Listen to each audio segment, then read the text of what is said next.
Ah, ¡Uhú! bien. Qué bueno esto, ¿no? Mira, yo creo que de esto no va a resultar ni un carajo, pero esto está fantástico para nosotros cuatro. La verdad. Santini, yo estoy un poco afónico, che. Estoy Ah, ¿De gritar los goles? Vos sabés que algo de eso hay, pero además venía con una gripe y me agarró justo en el medio de la gripe, la cagué. Ya, La cagué, sí, sí, sí, pero grité. sí, es ya, la edad. ya. La edad. ¿Cómo estamos, Aquí. Caramba, están de futboleros totales. No, pero Acá estamos.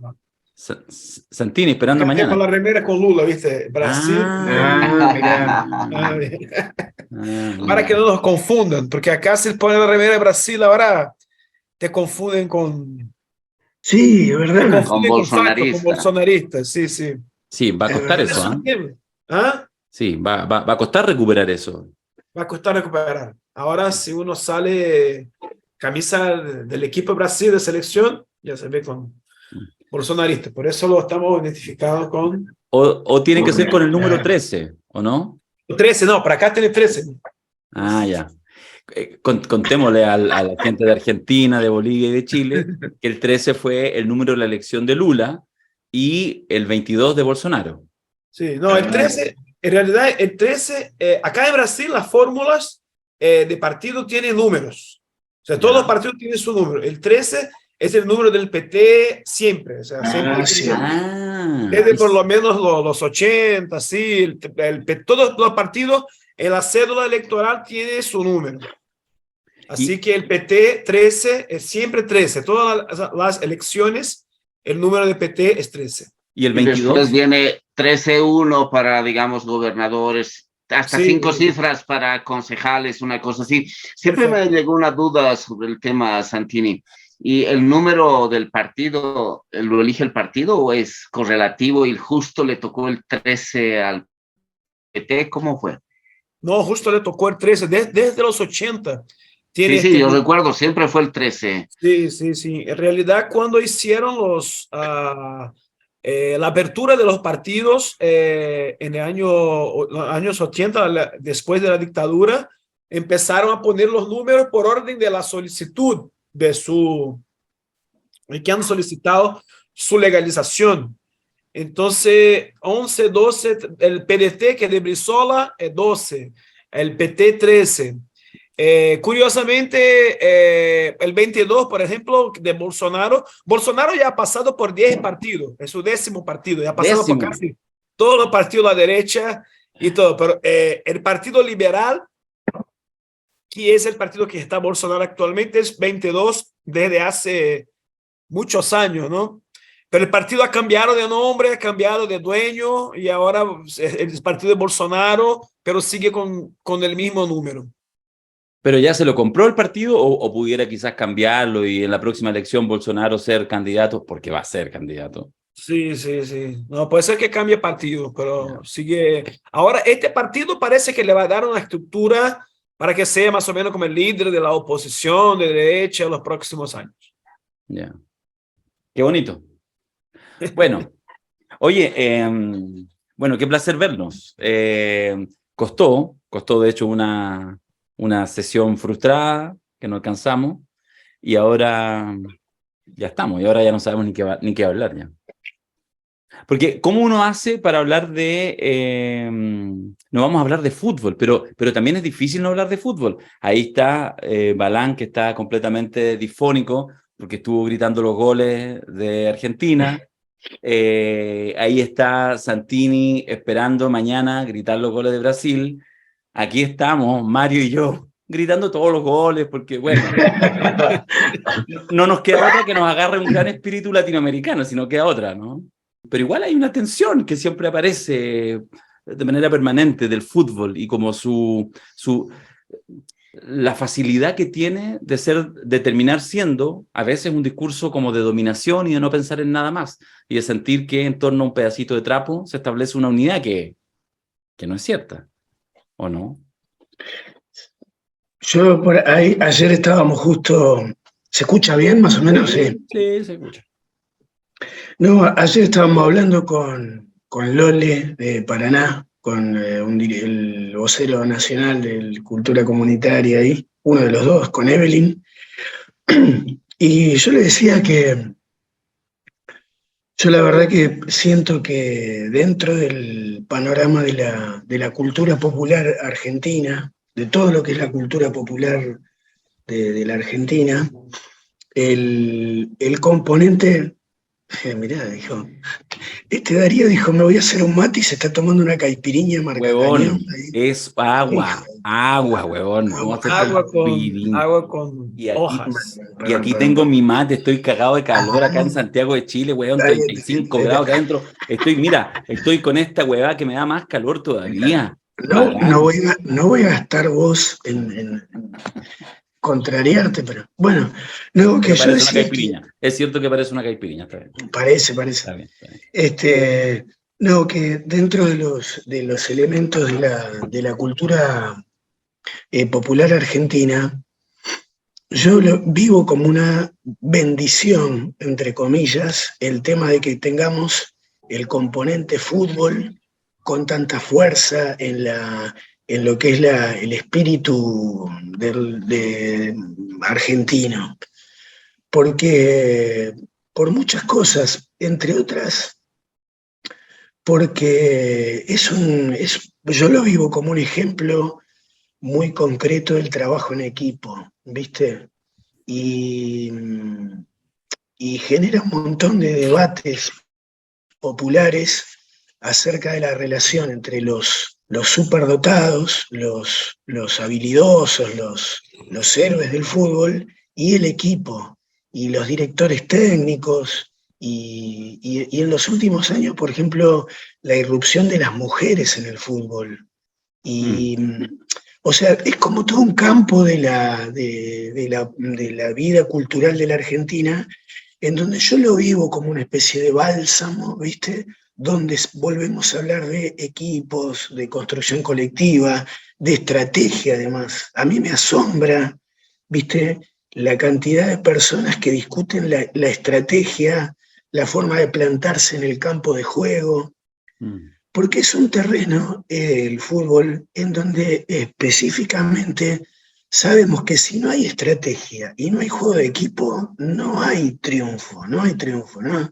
Entonces a nosotros, a mí me permite hacer mucha educación popular el fútbol, porque es un ejemplo muy cotidiano de que si no hay planificación, te pasan por arriba. Si no hay aprovechamiento del equipo, por ejemplo, el tema de lo partidario o lo social o todo eso, ¿no? Hay un dirigente nuestro, Víctor de Genaro, que es muy, muy querido para mí, es una referencia, pero dice que en el partido de fútbol, finalmente, el jugador más importante es al que le toca la pelota. O sea, en algún momento del partido te toca la pelota. En ese momento vos sos el jugador más importante del equipo. Si haces lo correcto cuando tenés la pelota. Entonces, también en el equipo de lo popular hay un tiempo para cada jugador. Y en ese momento, ese jugador tiene que hacer lo correcto, ¿no? Si nosotros lográramos que los partidos políticos se sintieran parte del equipo de lo popular, hicieran lo correcto en el momento adecuado, entonces los que jugamos más en el terreno de lo social podríamos avanzar hacia un lado, hacia el otro, pero como no hay estrategia y ellos no la quieren discutir con lo social, y lo social no quiere discutir con lo partidario y todo eso, estamos jodidos, ¿no? Pero a mí el fútbol me parece, en lo argentino, es un componente que trae muchas cosas buenas. Por supuesto que está 90% colonizado por la lógica empresaria del capitalismo, eso sin duda alguna, pero me gusta cómo se cuela ahí pensamientos que son muy valiosos para la construcción popular, ¿no? Buena reflexión para entrar, ¿eh? ¿Lo ven también ahí o no? Está buena, me gustó. Porque hay un campo en disputa, incluso con el tema del fútbol. Me parece interesante la provocación. Yo digo lo mío. Porque a mí me parece interesante, fíjate que, mira, te voy a decir cosas sueltas. Me acuerdo yo la primera imagen que tengo de Santini, no es la primera vez que lo vi, pero la primera vez que yo creo que ya como que creo que fue en Buenos Aires, hace unos 10 años, un poco menos, y me acuerdo que lo vi con una polera del Ecuador, de la selección ecuatoriana, que la debes tener todavía, yo creo, Alexandra, ¿no? Entonces, y eso no era extraño, porque de alguna manera, a propósito de esto, como del terreno en disputa, que también es el fútbol, me parece interesante lo que decía Balán, y no es para nada obvio, porque nos tratan de meter la lógica justamente de separación, no solo en el fútbol, en cualquier cosa, de la separación, de la competencia, en el peor sentido de la palabra, de que solamente uno gana, etc. Entonces, a mí me pasa, por ejemplo, en estos días, yo que empezó el Mundial, lo primero que hice, vamos, Ecuador, el primer día, Ecuador hubo toda una polémica futbolera, estúpida, si estaba inscrito un jugador, no, que pudo haber clasificado Chile, en fin. Yo, si hubiera estado clasificado Chile, me habría alegrado, no tengo problema. Pero una vez superado eso, vamos los ecuatorianos, vamos los argentinos, vamos los brasileños. Entonces muchos me respondían, yo lo escribo en Twitter, soy activo en Twitter. Entonces algunos respondían así, ¿cómo pues? Si ellos se burlaron de nosotros.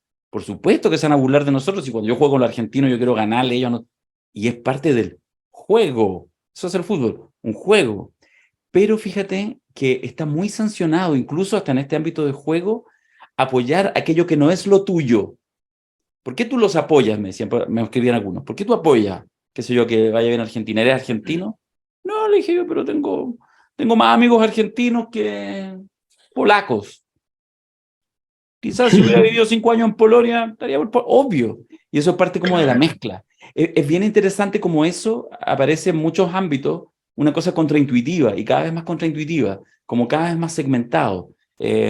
Bueno, la lógica de este mundo patriota que se instala, Bolsonaro en Brasil, las ultraderechas disfrazadas de patriotas, son funcionales. Igual ellos tienen unas internacionales notables, se juntan a muy alto nivel, se ponen el gorrito de Trump en todas partes, pero de verdad les resulta muy funcional esta idea de segmentar nacionalidades, segmentar clases, colores de piel, bueno, en fin, sucede.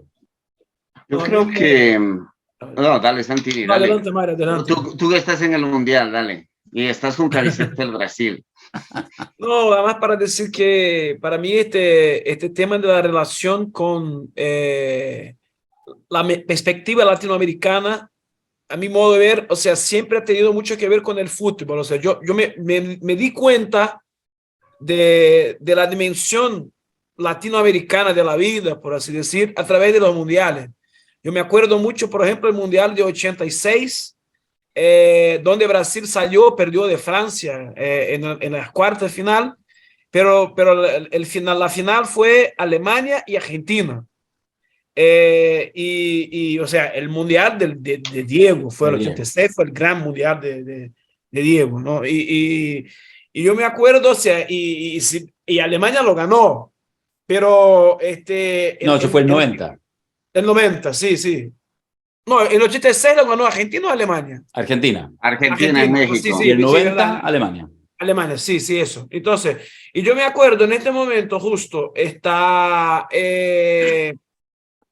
tener esta dimensión, tener esta idea de lo que es un continente contra el otro, o sea, lo que representaba Alemania y lo que representaba Argentina, porque después hubo esta cosa de que había, después yo solo fui a enterar que había una rivalidad entre brasileños y argentinos en el fútbol muchos años después. En aquel momento yo pensaba, así, desde mi perspectiva, yo pensaba, bueno, nosotros somos Argentina también, porque estamos en contra de Alemania.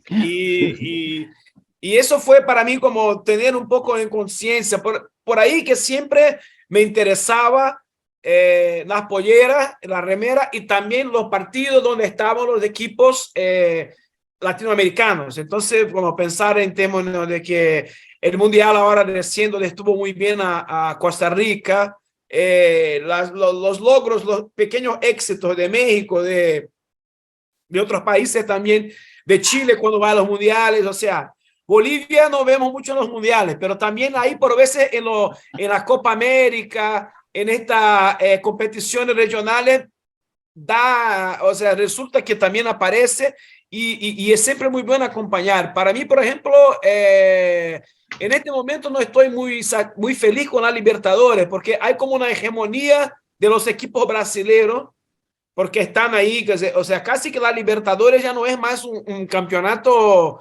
latinoamericano, porque hay un poco un proceso de una cierta hegemonía que tiene que ver también con la dimensión económica del fútbol, ¿no? Y bueno, por ahí, pero también mirar el fútbol desde esta perspectiva latinoamericana es algo que me parece interesante también. Iba a comentar que, o sea, tengo varias entradas por el tema del fútbol. Mi papá era un apasionado del fútbol. No había domingo que no se escuchase la radio en casa y desde que empezaba la transmisión deportiva hasta que cerrase la transmisión, mi papá era de los que escuchaba de principio a fin la radio. Y eso nos marcó familiarmente. Pero recuerdo una cosa fundamental. Mi papá ha trabajado mucho tiempo en las minas, casi siempre en las minas. Y no hace mucho estaba en Uyuni, que era el centro ferroviario de distribución de las minas de lo que en Bolivia se conoce como el Consejo Central Sud, el sudoccidente de Bolivia. Y una de las cosas que me llamaba la atención era encontrarme con un montón de sedes de equipos de fútbol que venían de las asociaciones de alguno de los sindicatos ferroviarios ligados a ese sector minero. Estaba el sector maestranza, por ejemplo, de los ferroviarios, ¿no? El sector propiamente de los ferroviarios y así, ¿no? Y cada club decía fundado en 1908, fundado en 1912, y aparecían las sedes de los equipos en una ciudad que es pequeña como es Uyuni. Y esto creo que es un elemento clave histórico, es decir, el fútbol desata tantas pasiones entre muchas cosas porque la práctica del deporte fue desde su origen muy popular, muy sencillo. ¿Cuántos de nosotros no hemos jugado poniendo 2 piedras o en la escuela poniendo la mochila de la escuela como si fuera el palo y listo, una pelota de trapo, una lata, lo que sea para patear y jugar al fútbol así? Entonces, y es colectivo, es decir, juegan muchos. Y eso es otra cosa maravillosa, no son de esos deportes en que juegan uno contra uno y el resto tiene que mirar, ¿no? Sino juegan masivamente y ustedes habrán jugado muchas veces 50 contra 50, ¿no? Cuando uno es niño y entra todo el mundo. O sea, esta cosa popular, accesible, pero además masiva, colectiva, lo que decía Eduardo, a mí me parece clave. Pero además, colocado a principios del siglo XX en nuestro continente, mucho del fútbol se desarrolló en torno a sectores populares, a sectores obreros, ¿no? Ahí estuvieron las camisetas, uno rastrea todas las camisetas o casi todas las rojo y negros y se van a encontrar por detrás la historia de un sindicato anarquista, un sindicato socialista que armó su equipo de fútbol y entonces tenían las banderas rojinegras. Aquí, qué sé yo, teníamos históricamente la Unión Maestranza de Viacha, que era estación de trenes, y la maestranza del tren tenía su equipo de fútbol y su camiseta era rojinegra, ¿no? Así. Y así uno podría rastrear en todos los países esta historia que fue fundamental. Y entonces fue súper popular. Y cuando decía Darío, uno no más gana, una de las cosas fantásticas del fútbol es que al producir anualmente campeonatos, siempre genera la posibilidad de que esa historia se mueva. Es decir, no siempre gane el mismo. Y siempre coloca la esperanza de la posibilidad de que ganemos, que ganen los que nunca ganaron, ¿no? Salvo que haya lo que decía Santini, un exceso de hegemonía. Y cuando hay un exceso de hegemonía, Santini decía eso en la Libertadores, de cara a los equipos brasileños, mucho del fútbol pierde su encanto cuando hay un exceso de hegemonía. Sí. Pero también queda como la esperanza, algún día les vamos a ganar, y el día que los volteemos, ¿no?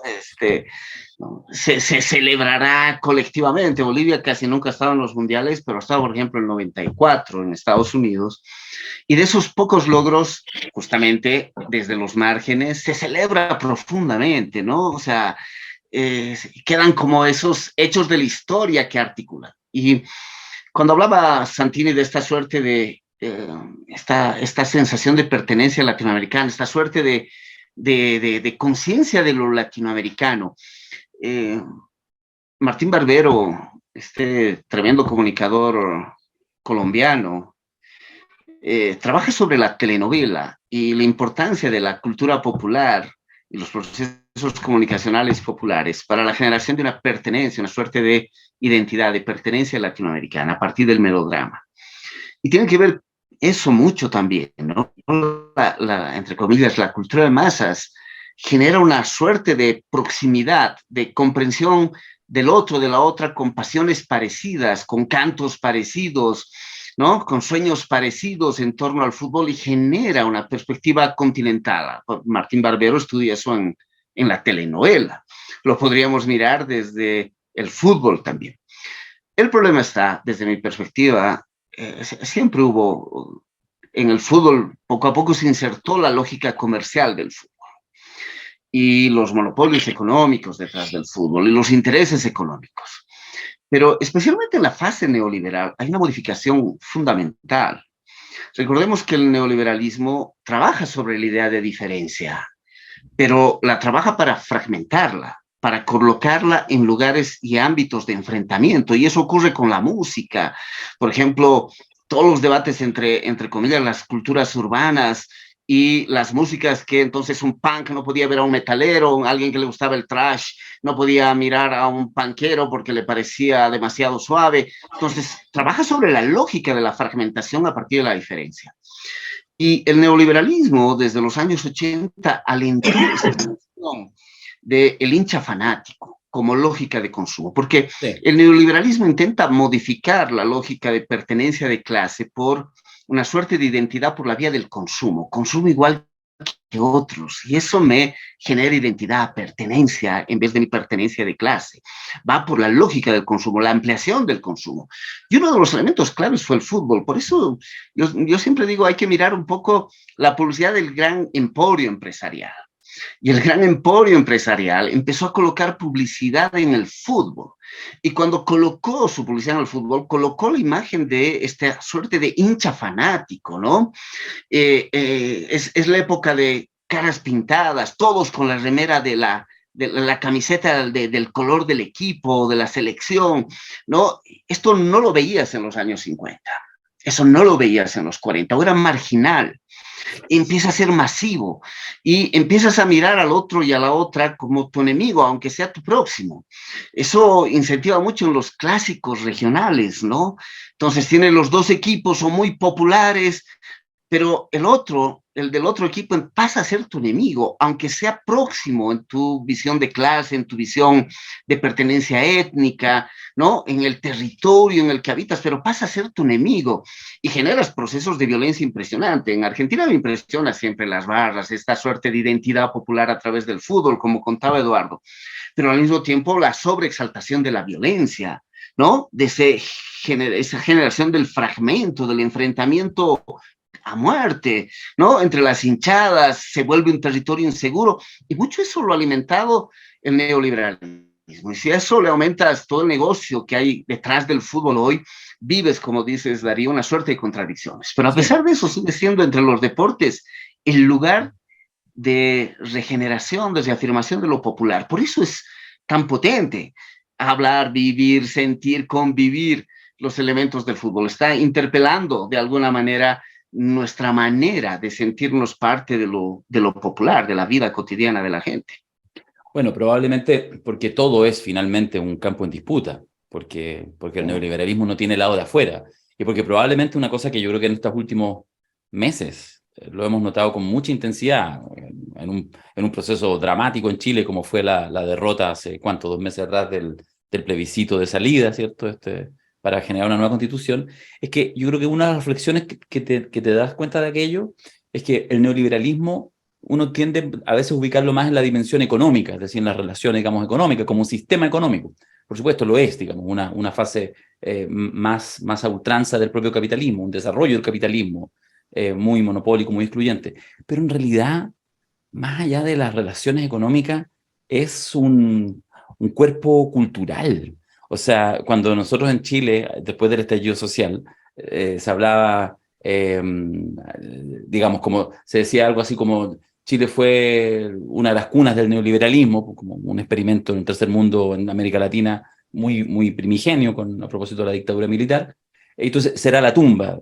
Entonces, claro, nos imaginábamos que con ciertas transformaciones de carácter institucional uno podría atajar con el fin de las AFP, con el fin, digamos, de ese gran negociado.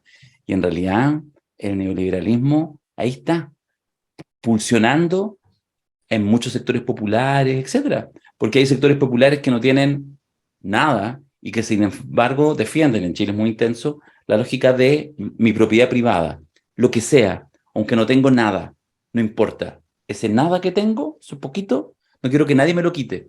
Y entonces, bueno, y eso en ese sentido ha sido muy eficaz. Digo, me voy del tema del fútbol para decir que, claro, el fútbol también es un campo en disputa. Por eso, igual recojo en este cierre, esta conversación inicial, en la primera provocación que nos hacía Eduardo, que yo creo que suscribimos, es decir, allí donde hay actividad humana, con todas las manipulaciones que sea, también hay la posibilidad de, en algunos casos, volver a los orígenes, o en algunos casos, repensarlo y sacarlo de ese lugar de la exclusión, de la competencia, de, en fin, esos lugares que van rompiendo esto que estamos haciendo, de hecho, en este rato, en este domingo en la noche.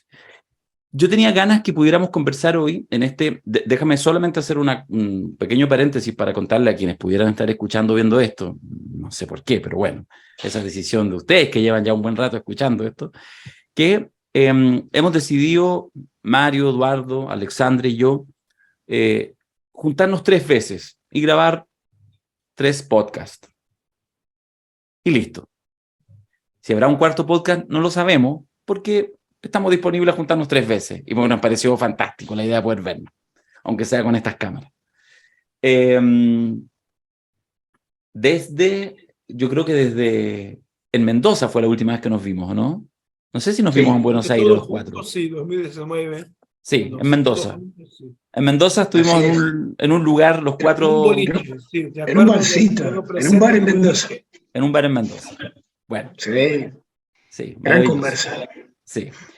Y bueno, vamos a juntarnos 3 veces y vamos a ver qué les parece, y ustedes pueden opinar, y en fin, y nos van a decir, no, vamos, díganle a Mario que sigan, vamos, no, díganle a Alexandre que no llegue tarde, en fin, nos van a decir cosas. Sáquenlo a Mario. Sáquenlo a Mario. Bueno, algunos van a decir... Reemplazo, cambio. Ahora que se permite 5 cambios, la cosa está más fácil. Bueno, pero lo vamos a hacer. Tiene la cámara prendida el Mario. Ya No, es una cosa... No, ese ya es un logro, eso es amor total. Bueno, entonces... Hay esperanza. Vamos a tratar de conversar y de compartir en esta conversación desestructurada. Por lo tanto, yo lo que quería solo decir que, vamos con esto, no tenemos ni nombre, no sé cómo nos vamos a llamar, si es que nos vamos a llamar de alguna manera. Bueno, lo veremos después. Creo que es importante y creo que podría ser interesante a cualquier amigo o amiga que lo está escuchando en cualquier parte del continente, donde quiera, que pudiéramos conversar algo de lo que pienso que para todos ha sido importante, que ha pasado en las últimas semanas ya, que fue el triunfo de Lula el 30 de octubre, hace casi un mes atrás, y que estamos ya a puertas, a pocas semanas de que el 1 de enero asume la presidencia en toda la complejidad y todo. Entonces, quería invitarlo a que pudiéramos hacer una reflexión, pero ¿sabes qué? No les dije nada, pero pienso que sería quizás más interesante, más que pedirle a Santini que parta hablando, Alexandre, que está ahí por ahí por Río de Janeiro, no sé si estás en Níteroy, no sé ni dónde estás viviendo exactamente, pero por ahí estás, ya nos contarás. Quizás que pudiéramos partir nosotros 3 con una primera vuelta, porque para cada uno, no sé si significó o no significó algo este proceso de la derrota electoral, con los matices que sea, de Bolsonaro, y el retorno de Lula en próximas semanas al gobierno. Entonces quizás pudiera ser más interesante que brevemente pudiéramos hacer alguna primera reflexión inicial por el lado que quisiéramos, y después que Alexandre agarrara eso como algún estímulo para abrir la conversación política. ¿Balán, te parece? Dale. Mirá, ligándolo un poco al tema del que veníamos hablando, del fútbol y todo eso, y en qué medida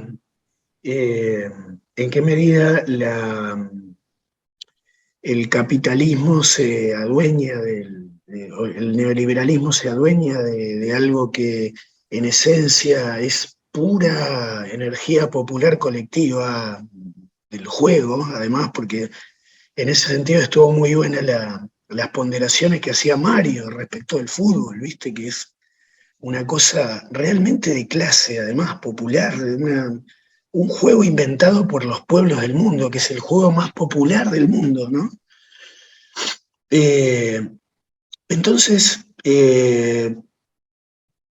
pero yo en ese sentido veo que más que asignarle muchas capacidades al neoliberalismo, como proyecto político, institucional, yo lo que sí siento es que está vacante todavía en América Latina, en estos 40 años que tenemos, nosotros acá en Argentina estamos teniendo 40 años de democracia, ¿no? Está vacante todavía la creación de una teoría política revolucionaria que sintonice, por ejemplo, con todo esto que decimos del fútbol. No, creo que las izquierdas de América Latina todavía no pudimos construir una teoría política que salde la cuestión del duelo de haber perdido el paradigma, el mandato del marxismo clásico, ¿viste? La idea típica, clásica de la revolución marxista. Eso cayó y no le encontramos la vuelta a construir una teoría nuestra todavía, no está. Yo en ese debate es que le asigno una importancia muy grande a lo de la cultura viva comunitaria, ¿no? Pero más allá de eso, no tenemos una teoría consistente que nos haga enfrentar la lucha social en este momento. Yo siento que no está ese pensamiento. Y esas son las razones por las cuales no podemos capitalizar, por ejemplo, cosas como el fútbol, la energía popular que hay en el fútbol. No podemos porque no tenemos los instrumentos teóricos, conceptuales, de construcción política que nos permitirían jugar en ese terreno, ¿no? Y ahí hay un tema de lo competitivo y lo colaborativo, ¿no? No tenemos un pensamiento de izquierda colaborativo todavía, esa es mi...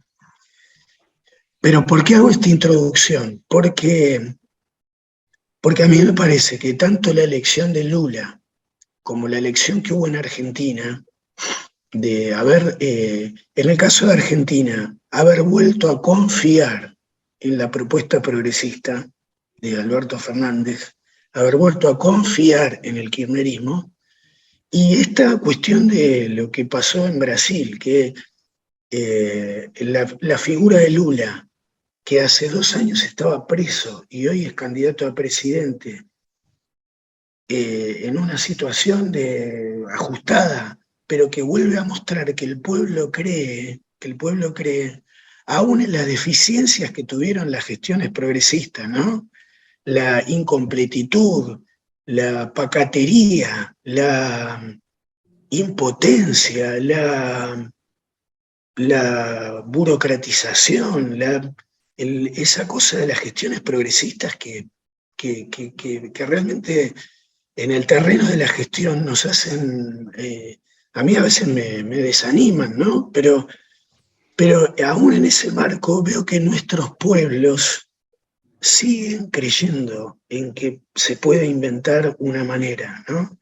Y creo que el triunfo de Lula, así como el de López Obrador en México, Boric en Chile, lo de Bolivia, lo de todo lo que está pasando, incluido el de Alberto Fernández, es un dato de que el pueblo está dispuesto a apoyar un experimento,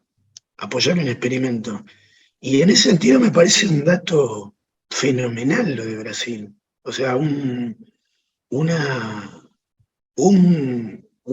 salto muy importante, ¿no? En ese balance, porque el otro día me hacían notar que en los años 2000 Lula fue el último gobierno, no, perdón, fue el primer gobierno ¿cómo se llama? ¿El ciclo? Del ciclo, claro, que fue el primero y que inmediatamente después de Brasil se empezaron a concatenar en un dominó los gobiernos progresistas de América Latina, ¿no? Y que en esa época también estaba el gobierno de Chávez, que tenía ese componente más también medio militar. Hoy toda la vuelta de estas gestiones progresistas vienen del lado de la política y Brasil es la última, ¿viste? Es la última de conclusión. Creo que es un dato de que nuestros pueblos latinoamericanos creen y necesitan la posibilidad de apoyar un experimento de nuevos modelos de gestión de un carácter progresista, pero que estamos desafiados a jugar de una manera más no tan especulativa respecto de ese escenario, ¿no? Así que yo lo veo desde ese punto de vista de un dato de que estamos en un momento político muy interesante, pero desafiados a dar señales a nuestro pueblo de que vamos a fondo, de que aunque perdamos, vamos a fondo, aunque signifique la derrota electoral, ¿no? Aunque signifique la derrota electoral, pero mostrar que nosotros también, las dirigencias, creemos en eso que los pueblos están mostrando que necesitan.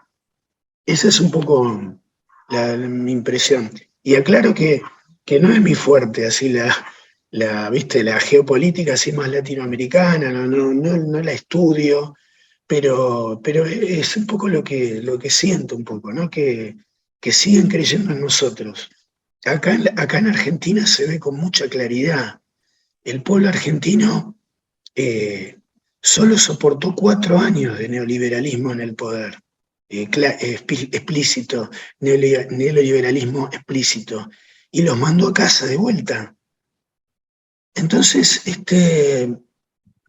y el elenco del Frente de Todos, teníamos la oportunidad post pandemia de intentar algunas transformaciones estructurales.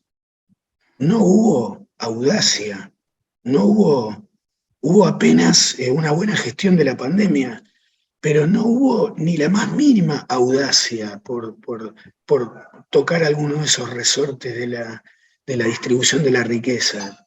Entonces, en esa clave es que veo el panorama y lo que significa el triunfo en Brasil. Mario.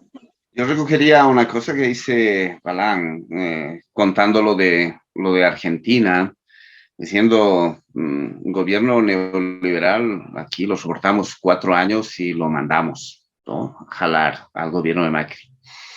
Yo creo que este es un dato que me parece fundamental para, desde mi perspectiva, entender un poco esta elección de Lula. Los proyectos de derecha clásicos en el continente que han gobernado históricamente desde la constitución de nuestras repúblicas, ¿no? Con matices diferentes según las épocas. Pero esos proyectos vinculados a las derechas clásicas, a los sectores de las élites económicas más conservadoras, están demostrando una tremenda limitación de proyecto de país. Es decir, se han reducido profundamente a proyectos que radicalizan la forma del saqueo de la riqueza y del bien común en función de la concentración de la riqueza y el poder en pocas manos, pero groseramente. Y este es un dato importante porque si miramos nuestros países donde ha habido gobiernos progresistas y en algún momento de esos procesos ganó la derecha no se sostuvo largamente. Y volvieron más bien los progresismos. Porque los progresismos, que tienen un montón de contradicciones y limitaciones, como decía Eduardo, coincido, han sido poco osados en generar procesos de transformación más profunda, sí tienen un elemento central, generan políticas de mayor redistribución y facilitan el acceso de sectores populares a dimensiones de la vida que antes les ha sido profundamente negado y excluido desde el manejo del poder estatal. Entonces uno puede renegar mucho con muchas de las acciones de los progresismos. Por ejemplo, la mayoría de ellos no sale de las olas de exacerbación de las formas extractivas de la economía y por tanto de un daño profundo sobre la naturaleza, pero al generar políticas más redistributivas y esta suerte de acceso de sectores populares, la gente nota clarísimamente la diferencia entre lo que puede significar un gobierno de los progresismos respecto a un gobierno de las derechas más clásicamente neoliberales. Claramente es diferente. Aquí en Bolivia tuvimos esta irrupción de la ruptura democrática del año 2019, a finales del 2019. Un año después volví a ganar el movimiento al socialismo con el 55%, con Luis Arce, porque un año bastó para entender cómo las élites volvían a esta lógica del saqueo del bien común en función de la concentración del poder y la riqueza. O sea, las derechas clásicas no están teniendo proyecto de país. Y esto es fuerte. Y los progresismos, en ese sentido, expresan una posibilidad de democratización de la vida, del acceso a la política, pero también de la economía, una democratización de la economía, del acceso en términos económicos, que es potente. Y por ahí pues se puede entender el valor de Lula. O sea, Lula ha tenido programas, el de Fome Cero, todo el tema del agua en el nordeste del Brasil, por ejemplo, ¿no? O sea, una serie de políticas que justamente prestaban atención a esos procesos de democratización del acceso y de la riqueza.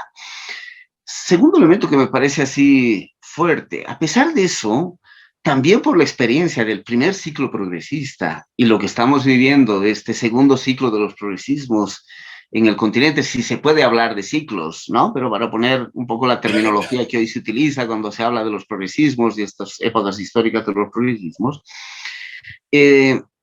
también hay una suerte de menos ilusión cuando se vota por los progresismos en la creencia de que eso va a generar modificaciones profundas. Es decir, muchas veces se termina eligiendo porque no hay otro camino posible. Y yo creo que en parte también de la elección de Lula y la posibilidad de volver a generar una convergencia de fuerzas diversas, recordemos que desde el espectro de la alianza política de Lula es un espectro mucho más amplio que incluye sectores de la derecha, sectores del centro, sectores de la izquierda, sectores que fueron en la anterior elección, digamos, más a la izquierda, que fueron con candidatura propia, ¿no? Como el PSOL y que vuelve a entrar en el bloque de Lula, porque también se entiende como un voto de contención al ascenso de las derechas, y en este caso expresado en un radicalismo conservador de las derechas, profundamente neoliberal, y profundamente al mismo tiempo neoconservador, culturalmente, socialmente, como el gobierno de Bolsonaro.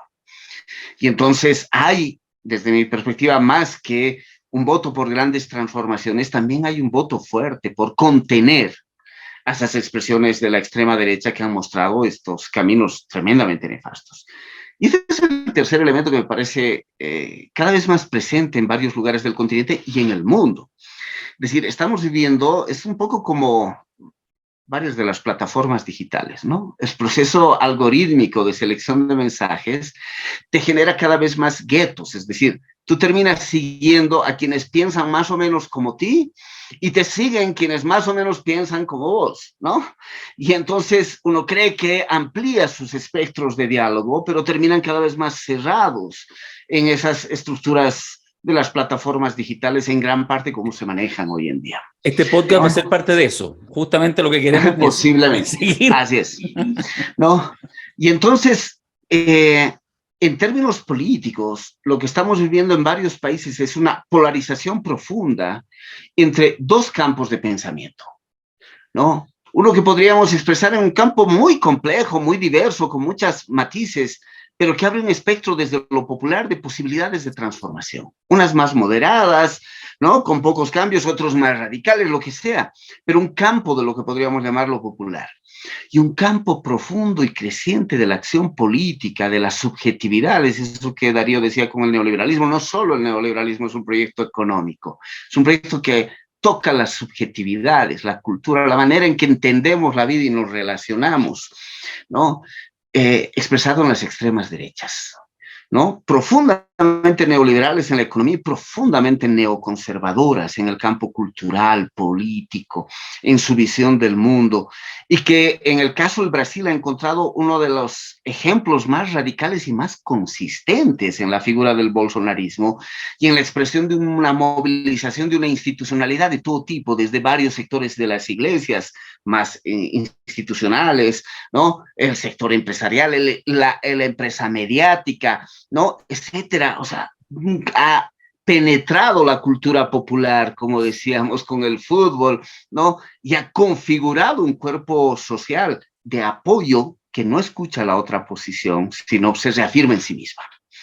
Y entonces ahí aparece un desafío muy fuerte. ¿Qué hacemos en esos ejercicios de sociedades polarizadas? Que en el caso del Brasil se expresó profundamente en el voto, la diferencia fue mínima. Y entonces expresa una división, una polarización social y política que va a tocar como desafío. ¿Cómo repensamos la acción política en esos escenarios? Como digo, que están cruzando el conjunto del continente. Procesos parecidos los vemos en Bolivia, ¿no? Procesos parecidos los vemos en Perú, en Colombia hoy con el gobierno de Gustavo Petro, los vemos en la Argentina, pero también los podemos ver en Europa, ¿no? Y en otros lugares del mundo. Es decir, empieza a ser una tónica en la configuración de las sociedades y de la política en este ciclo. Y ahí va a aparecer un desafío fuerte. Lula, desde mi perspectiva, ya para ir cerrando, hay una cosa que me parece como un elemento discursivo que aparece como novedad, que expresa un salto que ojalá se configure luego en su gobierno del 1 de enero. Lo voy a poner así. Yo escuché a Lula por primera vez así en vivo, un 1 de mayo en Sao Paulo, en Praça da Sé, ¿no? En las grandes concentraciones de las movilizaciones del 1 de mayo en Sao Paulo, a inicios de los 90. Yo era muy joven, lo escuché ahí a Lula y quedé fascinado por la capacidad mística del discurso de Lula, esta capacidad de la figura de concentrar atención, ¿no? Y ser convincente, y era como la emergencia de lo obrero, de lo popular, era capaz de irrumpir en el plano de lo político de una manera en que no se asistía normalmente en el lugar de lo llamada clase política. Varias veces después lo vi a Lula en varios momentos, pero cuando lo veía al final de su anterior proceso de gobierno, mi sensación era que esa tremenda fuerza había sido copada por las obligaciones de la gestión del Estado y había perdido esta capacidad de irrumpir para convertirse en un escenario negociador con las fuerzas políticas. Inevitablemente, cuando llegas al gobierno te toca negociar con las fuerzas económicas y las fuerzas políticas, otras no gobiernas solo para tu posición, pero que esta emergencia que irrumpía y transgredía se había disuelto. Entonces yo personalmente no tengo grandes expectativas de transformación. Miro mucho como un gobierno de contención, pero hay cositas, ventanas, puertas que se abren desde los progresismos y esos son fundamentales en la configuración de eso que podríamos llamar lo popular, el campo popular. Y por ejemplo, fruto de que Bolsonaro tuvo una tremenda gestión frente a la pandemia, hablando de Eduardo, y decía la gestión del progresismo frente a la pandemia, por lo menos algo más responsable, ¿sí? Pero también tuvo una tremenda gestión el gobierno de Bolsonaro sobre la Amazonía. No es que Lula haya hecho mucho por la Amazonía, ¿no? O sea, en el gobierno de Lula aparecieron proyectos como Belamonte, solo para citar alguno de esos, ¿no? Devastador para la Amazonía brasilera, sí. Pero apenas ocurrió el triunfo de Lula ahora, se vino estos espacios internacionales, la COP27 creo que era, ¿no? La última. Y Lula tiró un discurso que volvía a colocar el cuidado de la Amazonía en el centro del tema. Y entonces uno dice, por ahí hay cositas que se han aprendido de la primera gestión, o emergen nuevas temáticas, emergen nuevos desafíos, como este del cuidado de la Amazonía. Y ojalá el gobierno de Lula, Petro en ese sentido está siendo mucho más agresivo, al menos discursivamente, veremos cuánto se sostiene, sí, ¿no? En términos de esta conexión entre lo social y la naturaleza, la biodiversidad, el cuidado de la naturaleza. pero ojalá tengamos un segundo ciclo progresista con algunas variantes. No creo que sean gobiernos de grandes transformaciones, tienen el límite mismo del Estado y de su negociación con las esferas del poder, con un espectro, como decíamos, de alianzas que lo ha llevado a tener alianzas con sectores de la derecha, sectores conservadores, ¿no? Con un parlamento con fuerza bolsonarista y de derecha muy fuerte, que le va a tocar negociar permanentemente a Lula, pero sin duda eso es mucho mejor que las extremas derechas, por eso la gente termina votando otra vez por las alternativas progresistas, entre otras posibilidades, y generan contenciones frente a este avance tremendo. Cierro con una imagen que ahorita se me ocurría, volviendo al tema del fútbol. Yo soy de Tarija, del sur de Bolivia, una ciudad pequeña. Y ahí el equipo histórico de los obreros, hablábamos de las banderas rojinegras, es un equipo que se llama Royal Obrero. Nacido en el barrio Royal Obrero, ¿no? Nacido en el barrio de los artesanos, de los obreros, de los trabajadores en la zona alta de Tarija, de la ciudad de Tarija. Y el nombre refleja una tremenda contradicción, ¿no? Claro. Es Royal y es obrero.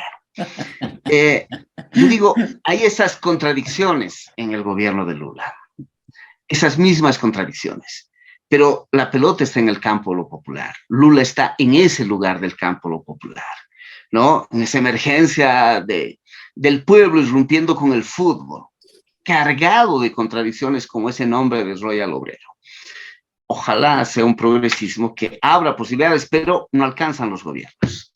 Y eso también fue lección de la primera ola o el ciclo progresista. No alcanzan los gobiernos si no hay fuerza movilizadora desde lo popular. Podríamos decir entonces que el gobierno de Lula sería un gobierno Royal Obrero. Habría que ver, digamos, cómo se configura. Más o menos. Como pregunta. Oye, a ver, trataré de ser breve, ya la cabeza de Santini la veo que explota con la distinta, pero voy a hacer de inmediato una diferencia especulativa, pero me la voy a jugar con una opinión y ser el impopular, digamos, del cuarteto. Eso espero de aquí en adelante.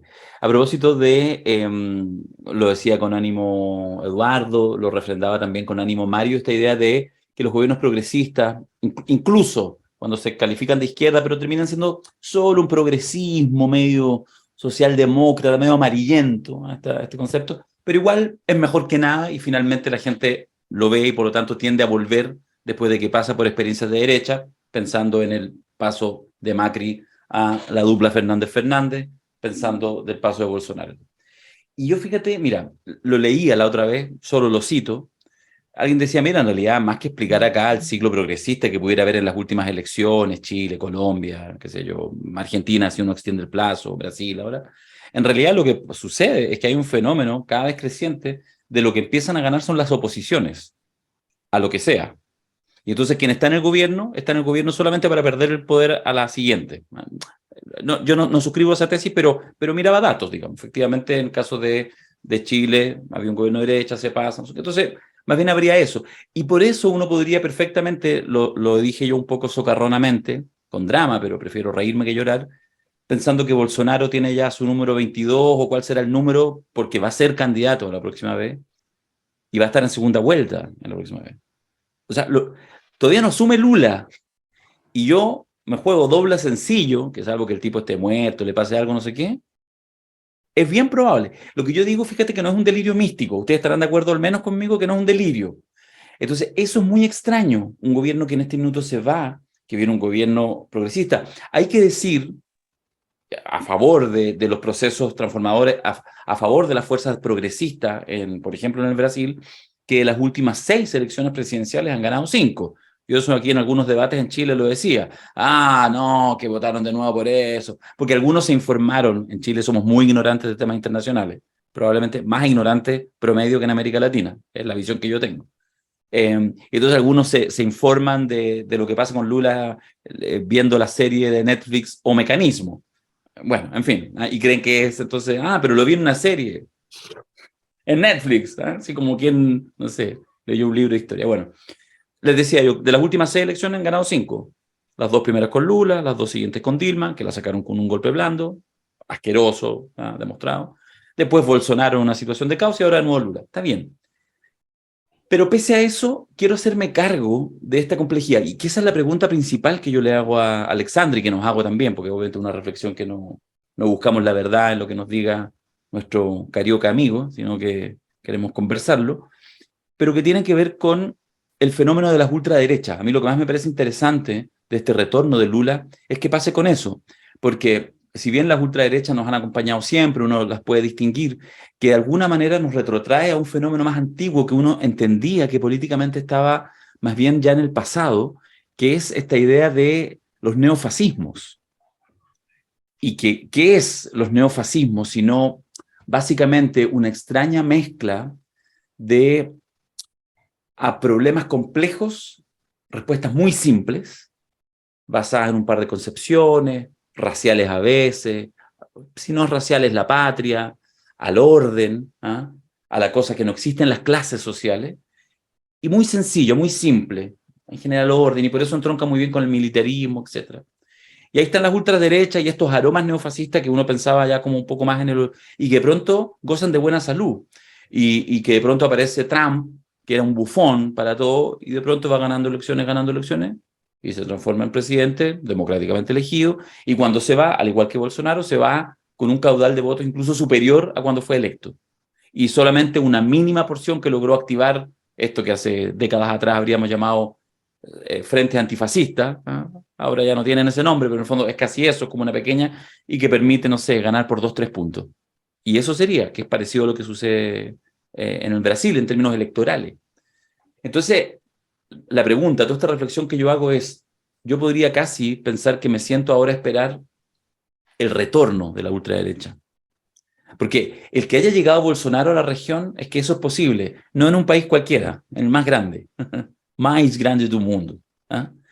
Que es de alguna manera un barómetro muy importante para América Latina, aunque a veces no, culturalmente en los hispanoparlantes no nos demos cuenta.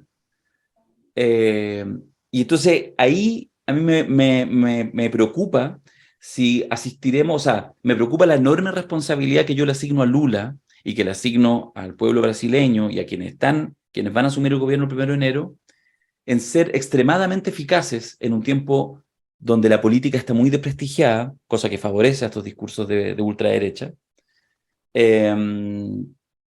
y cómo logran efectivamente revertir esa sensación y no solamente administrar puros problemas para que finalmente se le entreguen bandeja de plata a esta dinámica. Y termino con una idea, que quizás debí haberla dicho antes, que yo lo he repetido mucho en algunos espacios acá en Chile, y es que cuando uno piensa en la ultraderecha, yo al menos cuando visualizo la ultraderecha, creo que es importante hacer al menos una distinción.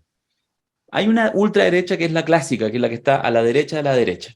Hay una derecha más democrática, más clásica, en fin, y de pronto se le arma un apéndice, así como más radical, más militarista, más conservador valóricamente, etc. Muchas veces con grandes fortunas detrás, y ahí aparecen esas ultraderechas.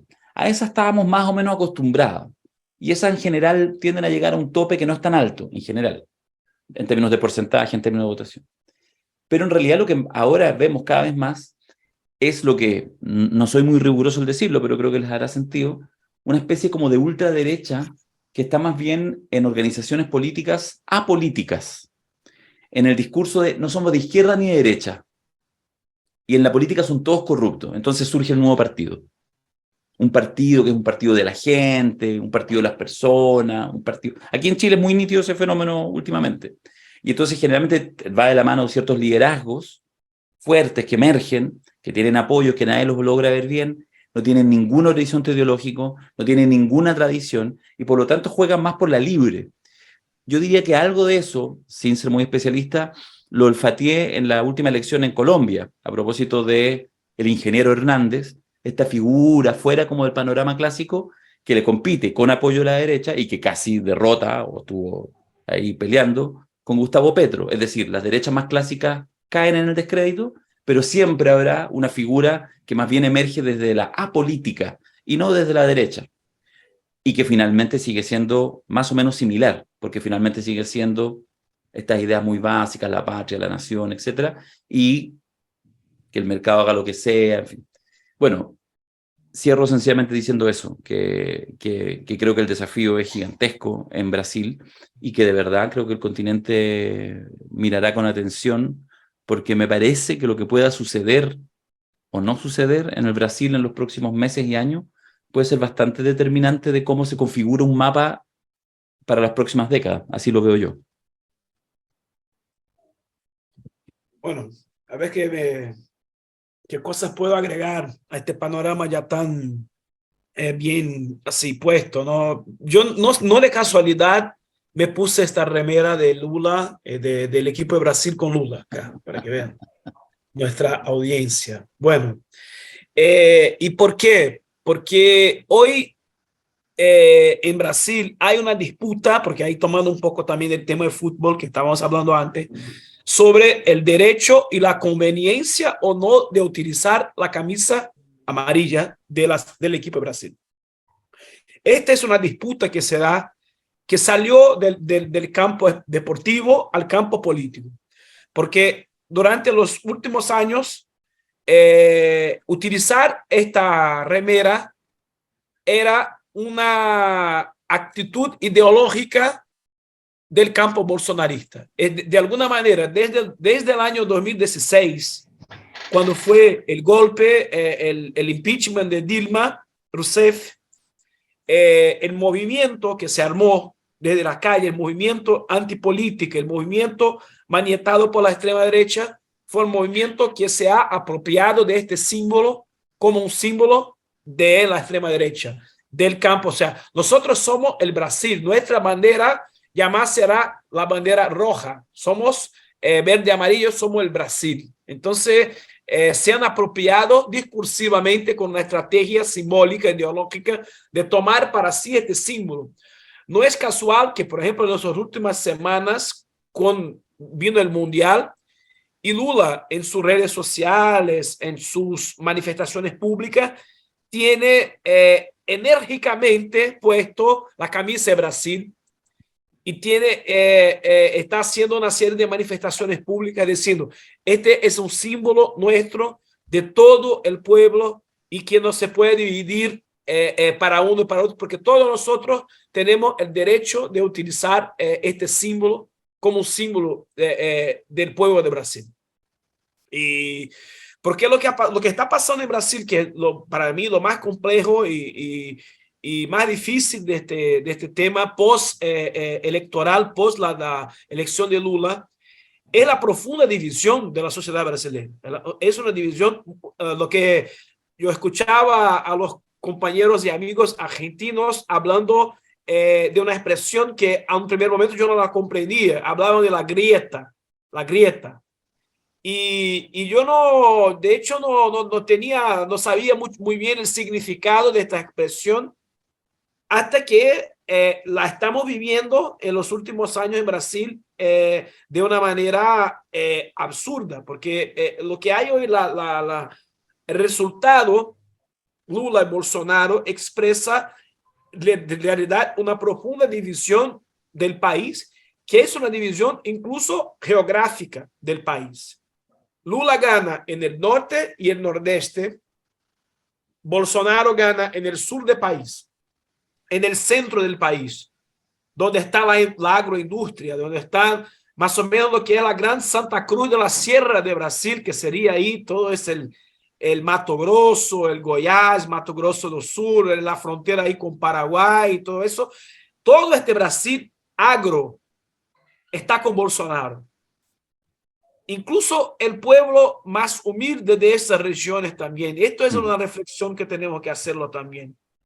Porque, pero Lula gana en el nordeste, en Bahía, en Ceará, en Pernambuco, en Maranhão, con 80-90% muchas veces. Y fue esta diferencia absurda en favor de Lula en estas regiones que dio la victoria a Lula. Porque lo que uso en el caso del sudeste, que está Río, São Paulo, Minas y todo, está como que dividido, 50-50 más o menos. Y entonces hay una profunda división del país, ese es el tema, ¿no? Lula gana en una estrategia de frente amplio, en una estrategia de un frente además, un frente democrático además, el frente antifascismo, el frente anti el proyecto autoritario Bolsonaro. Bolsonaro ha pasado los últimos años atacando todas las instituciones, la Corte Suprema, el Congreso, o sea, todas las instituciones están sobre ataque. Bolsonaro hace una estrategia de atacar la política, ser el presidente antipolítico, pero que al mismo tiempo un ataque profundo, pero no es un antipolítico. Esa es la diferencia de lo que hablaba Darío, porque Bolsonaro ha puesto de nuevo en la cancha de la política el orgullo de ser de derecha. Sí. Algo que casi no existía más en nuestra sociedad desde la dictadura. O sea, las personas hoy dicen, yo tengo orgullo de ser de derecha, de extrema derecha. Y entonces ha rescatado este discurso. Su consigna es Brasil encima de todo, Dios encima de todos.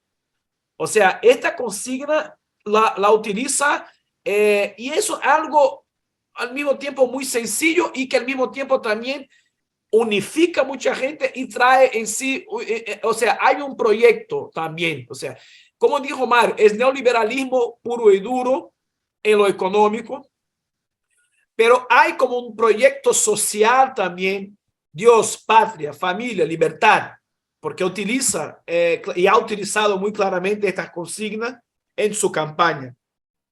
Entonces también busca conformar un espacio ideológico, un espacio cultural. Es muy importante hablar de lo cultural también cuando hablamos de Bolsonaro, porque incluso su ataque también a las instituciones culturales, con la extinción del Ministerio de la Cultura, su ataque a las leyes de la cultura, o sea, hay también todo un proyecto cultural también del bolsonarismo que se manifiesta en las manifestaciones culturales de las iglesias evangélicas, que se manifiesta en la cultura de las músicas que tienen que ver con esta cultura del universo agro, del agrobusiness y todo eso, lo que son los rodeos, lo que son estos espacios también, o sea, se manifiesta también en un proyecto cultural, ¿no? Y hasta el día de hoy día, están todavía en la puerta de los carteles, de las unidades militares, personas como acampadas, campamentos, hasta el día de hoy, y van a quedarse ahí, o sea, no está tanto en los medios, no está tanto en la prensa, pero siguen también con una estrategia golpista. Bolsonaro no la nombra más porque está, de hecho, tiene miedo de los juicios que van a sufrir cuando sale de la presidencia. Esto también es algo que va a pasar. Bolsonaro ha cometido un montón, una porción de crímenes y que va a ser juzgado por eso también, incluso su tratamiento en tema de la pandemia y todo eso, ¿no? Por el lado de Lula conforma un gobierno de centro, no va a ser un gobierno de izquierda, aunque va a contener también partidos de izquierda, pero va a ser un gobierno de coalición con la derecha.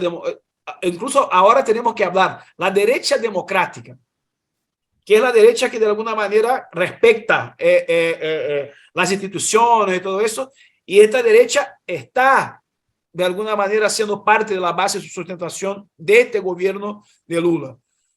Pero hay algunos temas, algunas novedades que me parece que tienen que ver con este nuevo momento también.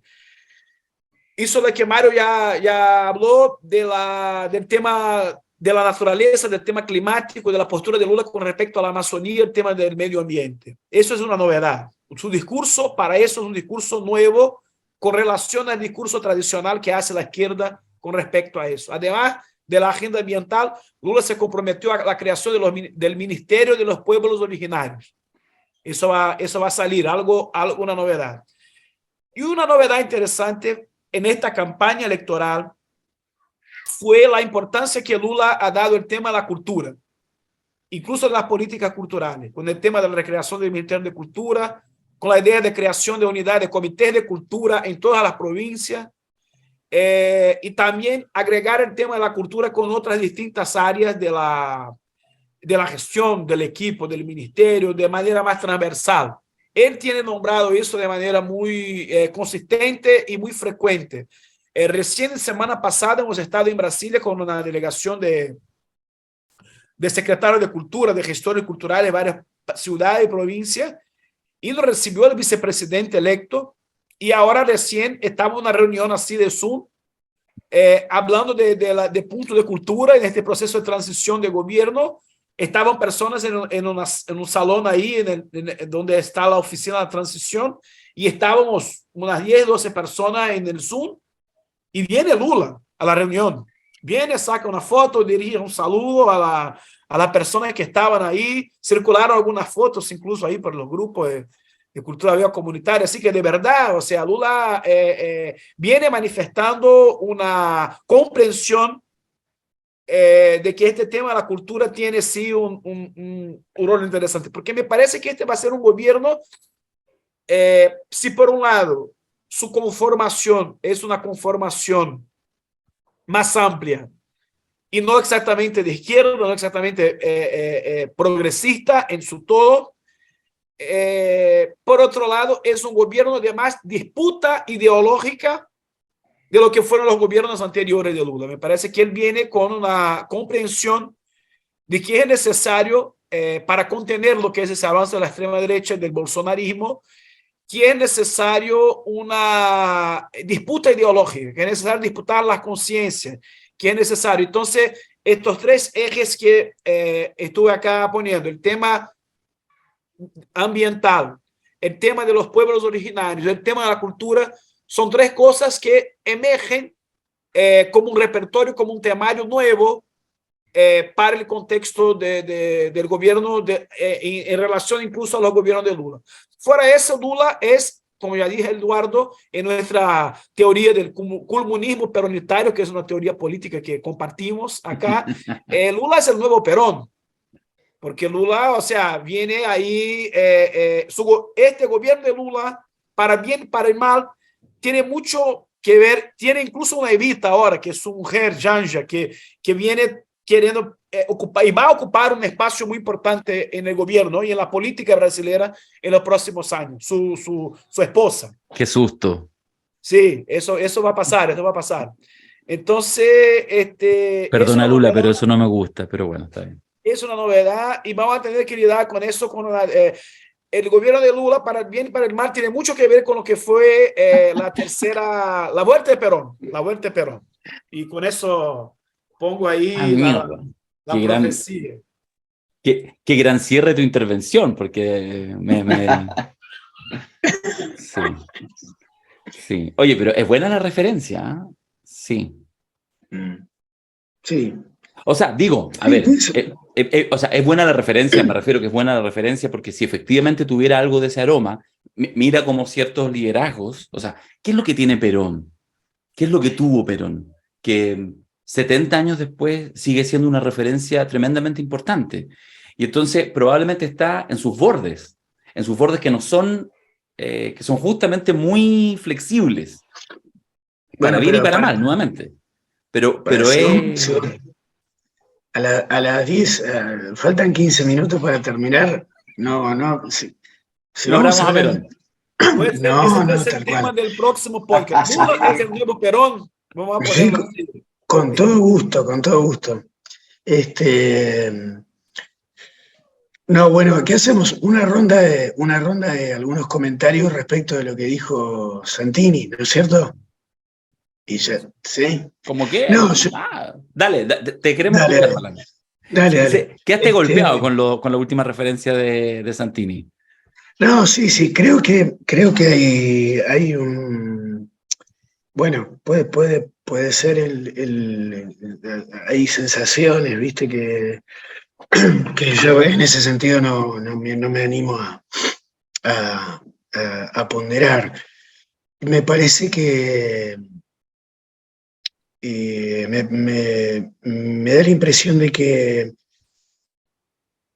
no sé, habría que ver, por eso, hablar de la vuelta de Perón en los 70 implica hablar es imposible agarrar ese fenómeno sin analizar el tema de la lucha armada, De la ¿no? descomposición.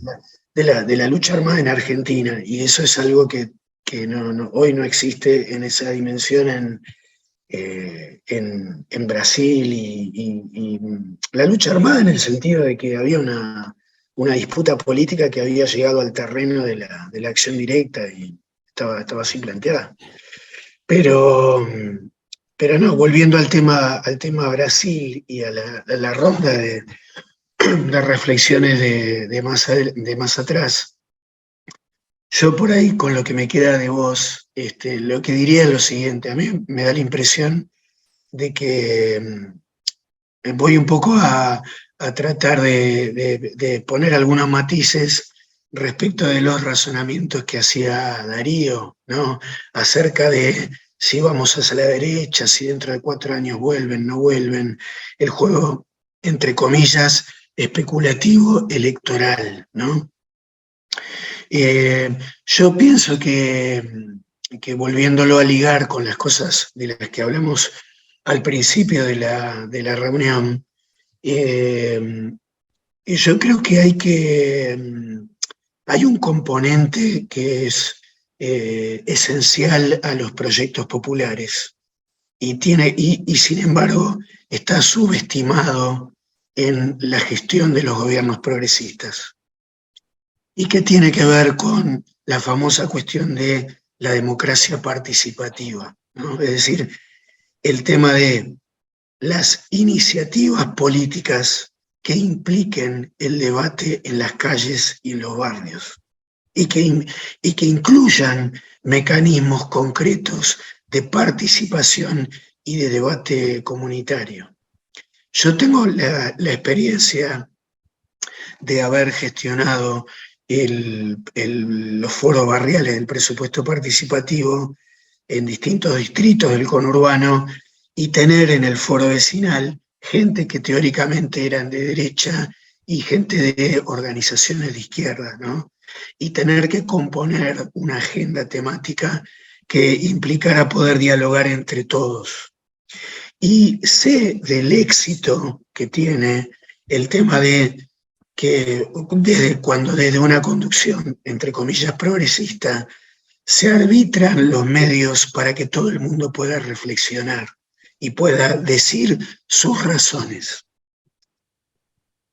En nuestro pueblo popular que sostiene discurso de derecha, hay mucho desencanto, hay mucho rencor, y hay mucha decepción, y hay muchas ganas de humillar a los que te humillan, ¿no? Y hay mucha reacción en contra de lo políticamente correcto cuando ha sido el mascarón de proa del ajuste neoliberal. O sea, cuando los gobiernos progresistas funcionamos como mascarón de proa de ajustes empresariales, hacemos un enorme daño en la conciencia popular, porque el pueblo ya no le queda en quién confiar. Y cuando a un pueblo no le queda en quién confiar, está acorralado. Y cuando está acorralado, hace cosas desesperadas, ¿no? Entonces, ¿pero cómo se habla con alguien acorralado? Primero, diciéndole que no está acorralado, que no estamos acorralados. Y esa es la impronta de una gestión revolucionaria: mirar a los ojos al pueblo y decirle: no estás acorralado, no estamos acorralados. Tenemos la posibilidad de hacerlo todo, tenemos la posibilidad de gobernar este país, pero hay que tener la paciencia de organizarnos y de ver cada problema en cada etapa y cómo lo ordenamos en una estrategia futbolera, en una estrategia. Y yo noté cómo la vecina de derecha lograba comprender que en el mismo foro barrial tenía que hablar la dirigente piquetera que tenía el Che Guevara en la remera. Y logré que la dirigente piquetera que tenía el Che Guevara en la remera entendiera que era muy importante convencer a esa vecina que se sentía atacada, ¿no? Y que era muy importante que fuéramos los campeones de la ternura y la amabilidad y el desdramatizar algunas discusiones e ir a los temas concretos, ¿no? Entonces, con esto quiero decir que el pueblo nos está demostrando que quiere un camino. Esta anécdota de la remera de Brasil, de Lula usando la remera de Brasil, a mí me parece un triunfo político espectacular ese. Si de repente el PT o el liderazgo de repente entendemos que no es hora de usar la remerita roja y de usar la de Brasil y ser rojos en la estrategia, en nombre de la camiseta de Brasil, bueno, ahí se le empieza a complicar al capitalismo, porque estamos construyendo un socialismo de las realidades y los procedimientos y la construcción de un poder. Por supuesto, no quiere decir que uno se vaya a desentender de su pasado ni a reconocer la gloria de la tradición de la izquierda, ¿no? La cancha de Chacarita, en donde estuvimos en Argentina, el equipo de Chacarita Juniors tiene los colores rojo y negro y fue fundado por anarquistas y socialistas, y reivindiqué yo esa historia, ¿viste?, entre nosotros, cuando el gobierno progresista de la Municipalidad de San Martín consideraba riesgoso hacer el evento de cultura comunitaria en una cancha de fútbol, ¿no? Tuve que pelear yo con el gobierno progresista sanmartinense para entender que si no podíamos hacer algo de cultura comunitaria en un estadio de fútbol, ¿de qué cultura comunitaria estábamos hablando, no? Pero creo que el tema es iniciativas de democracia participativa y cultura comunitaria. Y la discusión de lo ambiental y todo esto que estás diciendo, Alexandre, que me parece que son claves de otro modo de construir la política. Y no tener miedo a qué sé yo, a cómo no vayan las elecciones. La democracia liberal competitiva no es nuestra dinámica institucional, no es la dinámica institucional que nos expresa como experiencia política. El día que tengamos una democracia colaborativa y popular, tendremos que preocuparnos mucho de tratar de que eso sea exitoso. Pero esta democracia está hecha para que cada tanto perdamos, porque es competitiva y no es colaborativa, ¿no? Pero ese es tema de otra reunión. Pero lo que digo es que a mí me parece que la clave está en creer en el pueblo y en iniciativas políticas que democraticen los problemas y le agreguen el componente cultural, el cultural masivo, el cultural identitario de las masas en cada país, y convertir el concepto de Boaventura, democracia de alta intensidad. Es clave eso. O sea, la única respuesta terapéutica. Yo veo a la aparición de expresiones de ultraderecha como un fenómeno de neurosis, de enfermedad, de rencor. La única manera de abordarlo es con un proceso de sanación. Y la sanación viene por el lado de la democracia participativa, de la cultura comunitaria y de creer en la fuerza sanadora que anida en el espíritu de nuestras mayorías populares. Pero hay que creer en esa fuerza y dejarla fluir, ¿no? Mario, ¿alguna palabrita para ya ir cerrando? Mira, yo me quedo con la reflexión de ahora de Eduardo y como que deja un montón de elementos y de desafíos. Y me parece lindo esto de repensar cómo se compone la base social de esas nuevas derechas que configuran sujeto político, disputan calles, se movilizan, como dice Santini, también generan orgullo de ser de derecha, empieza a ser cool entre sectores juveniles ser de derecha, ¿no? Ideológicamente puesto, al mismo tiempo que sostienen, así nació el fascismo, con un discurso outsider, ¿no? Por fuera del sistema político, contra las formas políticas clásicas, pero reconstituyó rápidamente formas ideológicas, narrativas colectivas, posicionalidad política, sujeto colectivo.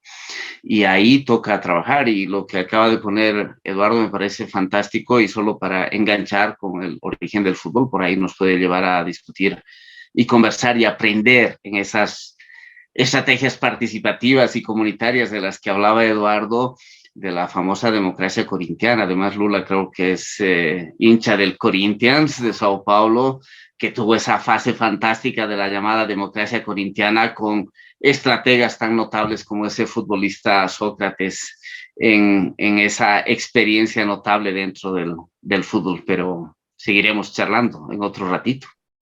Me parece bien. Bueno, empezamos en fútbol, terminamos en fútbol. Eduardo está contento. Hoy está contento. No sabemos si el viernes esté contento. Alexandre está contento. Puede que mañana esté en un funeral, no lo sabemos. No creo con Corea del Sur, no creo. Y lo que Mario y yo deseamos es que nos encontremos con ustedes en semifinales. Básicamente eso, les deseamos una... Quiere decir que ya está bueno eso, y que ya tenemos después a uno de ustedes en la final y al otro en tercer y cuarto lugar, y así ese fin de semana Mario y yo lo pasamos muy bien, disfrutamos si ganamos, pero tampoco nos importa tanto si pierden. Yo creo que lo mejor es no clasificar al Mundial, fíjate, ¿eh? Porque si uno está tranquilo, disfruta, 3, 4 equipos que tú vas a seguir, los del continente, si ganamos nos abrazamos, ¿eh? Yo soy hincha de Messi, y de Dani Alves, pero si se pierde, bueno, grabamos un podcast. Nos vemos, ¿no? Sí, claro que sí. Y Darío, escúchame, muchas gracias por haber orquestado toda esta movida. La verdad que se disfruta mucho y nada. Nos vamos a ser adictos. El vino. Abrazo. La próxima con vino. Pero tenías que hacernos llegar, Darío, el vino. Es Yo cierto, sigo esperando. Es cierto. Oye, momento que voy a hacer stop, ahora ya.